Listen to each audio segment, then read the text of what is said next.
Hi வணக்கம் மக்களே. நம்ம இன்னைக்கு வந்து மங்களூர்ல கரையக்கடல் தான் வந்திருக்கோம். நிறைய நேரத்தில் ஆழ்கடல்னு சொல்லுவேன். இன்னைக்கு ஆழ்கடல் வரல, கரையக்கடல் ஒன் டே ஃபிஷிங் தான் வந்திருக்கோம். காலையில் போயிட்டு மதியம் வந்துருவோம்.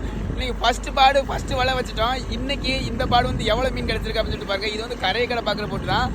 காலையில் வந்து ஒரு 5:30 மணிக்கு வந்தோம், ஒரு 3 மணிக்கெலாம் கரையை போயிடுவோம். இப்போ இதில் வந்து எந்த மாதிரியான மீன்கள் வருது அப்படின்னு சொல்லிட்டு பாருங்க. இந்த பாடு வந்த சரக்குகளை பாருங்க. இதுதான் இந்த பாடு வந்த சரக்குங்க. இந்த மேக்ஸிமம் வந்து இந்த போட்டுகளில் இலவ போட்டுகளில் வந்து இந்த மாதிரி சரக்கு தான் வரும். நம்ம ஊரில் வந்து இதை வந்து கலந்தேன் அப்படின்னு சொல்லுவோம். இந்த கலந்தனுக்கு தான் மேக்ஸிமம் வைக்காங்க. இறாலுக்கு தான் வச்சது, அதாவது பிராணுன்னு சொல்லுவோம், அந்த பிராணுக்கு தான் வச்சது. இந்த கலந்தை ஏறி இருக்கு. நம்ம அடுத்த பாடு வந்து வேற மீன் ஏறும் அப்படிங்கிறதுக்காக வேற இடத்துல வந்து ஸ்பாட்டில் வச்சிருக்காங்க, இறால் இல்லாதனால. இந்த மாதிரி ஃபிஷிங் வீடியோ, ஃபிஷிங் கண்டென்ட் நீங்கள் பார்க்கணும்னு நினச்சிங்கன்னா நம்ம கடலா சேப்பச்சை ஃபாலோ பண்ணி வச்சுக்கோங்க. உங்கள் ஊர்களில், எங்கள் ஊரில் வந்து இதை வந்து கலந்தேன் அப்படின்னு சொல்லுவோம். உங்கள் ஊர்களில் இந்த கூனியை வந்து என்ன பேர் சொல்லி அனுப்பிங்க அப்படின்னு சொல்லிட்டு கமெண்ட்டில் சொல்லுங்கள். வீடியோ பிடிச்சதை லைக் பண்ணுங்கள், ஷேர் பண்ணுங்கள். கடலா சேப்பச்சை ஃபாலோ பண்ணி வச்சுக்கோங்க.